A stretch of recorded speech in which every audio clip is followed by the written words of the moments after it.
Alright, I'm going to do some more tags today.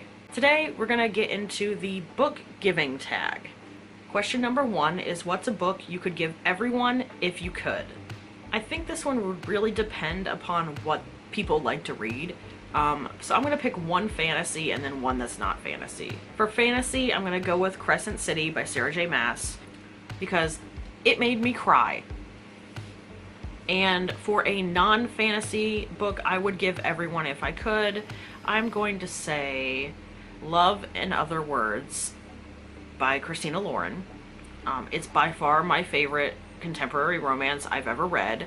Again, it made me cry, and that's pretty much my criteria for giving people books that they will love and that will stick with them, is if it made me cry, give it to someone I love, apparently.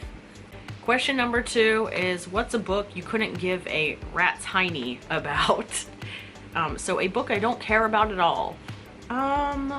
This has got to be something that I hate, apparently. Alright, maybe a controversial opinion here, but I'm going to say Middle Game.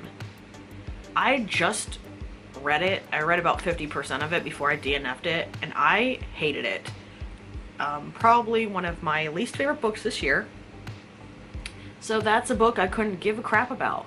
Question number 3 is, what book would I like to get for the holidays if anybody got me a book? Alright, it's not one book, but it's like a set of books that I would really like.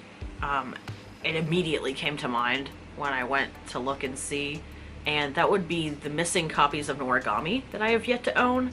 I am a huge Noragami fan. If you haven't read it, it's a manga.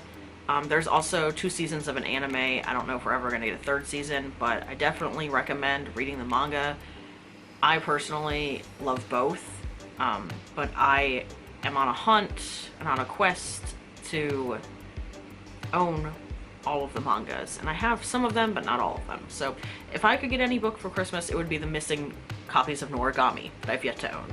Question number 4 is, what is a series you've given up on? I haven't given up on any series this year so far, but one that I am considering giving up is the Queen's Thief series.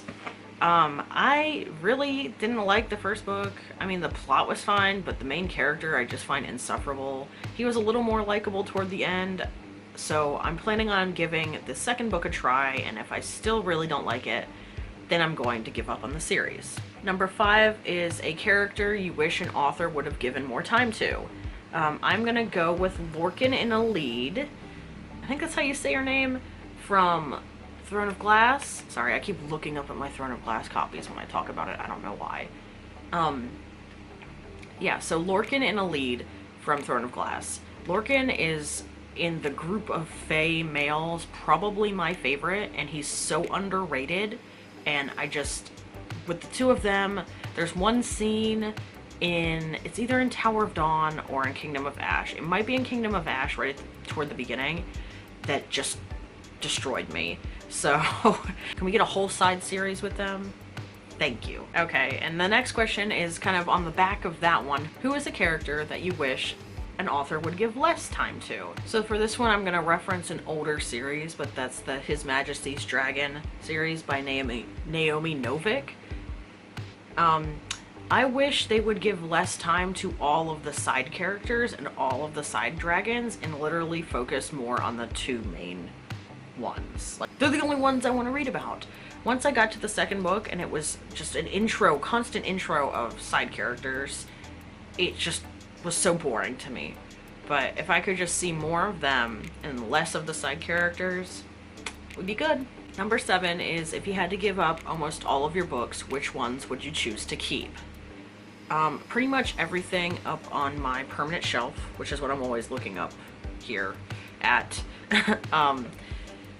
Everything up there. So I have Throne of Glass, I have my Margaret Rogerson books, I have my Witchland series, I have Crescent City, ACOTAR, I have The Witcher, I have some Neil Gaiman books, I have my Earthsea series, Mistborn. I don't know if I would keep, like, the second, what do they call that?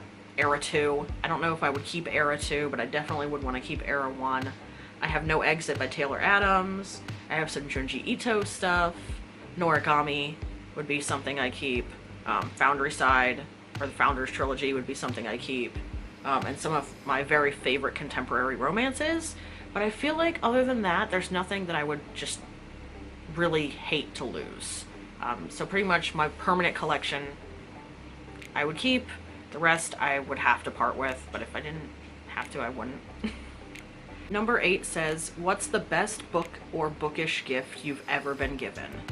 Probably some of my bookmarks. I don't know if any of them have been gifts. Well, one of these wooden bookmarks, I can't remember which one it was a gift from my mom.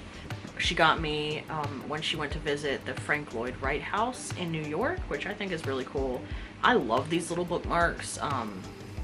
The other one I found somebody left when I worked at the used bookstore. So anyways, it's one of these two, these wooden bookmarks. This one has like ginkgo leaves and this one has a quote. What's a book someone gave you that you wish you could give right back? Given being a loose term here for maybe someone recommended it to me and so I read it. And for that, I'm gonna say the original Grisha trilogy.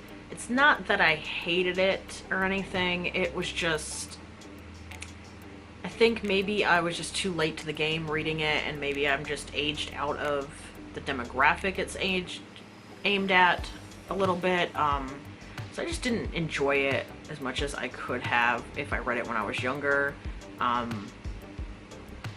It was just kind of okay, and I felt like, yeah, I could have read something that was a little better. So it kind of felt like a little bit of a waste of time. But if I had to pick one, that would be it. The last question here is, name a time when a book character was given something really meaningful. This is a spoiler. This is a major spoiler. Shit. I'm gonna go with Queen of Blood, which is the first book in the Queens of Renthia series. Without spoiling anything, the main character is given something really significant at the end of the book, and it's very significant, and it costs her and other people quite a lot. So that's about as much as I can say about that without spoiling the book for people. Anyways, I hope you guys enjoyed me doing this tag. If you want to participate, just go ahead. I don't normally tag people. If you like this video, go ahead and give it a thumbs up for me. It really helps me out. And if you want to see more of my content, I do bookish and plant-related content right now. Bye!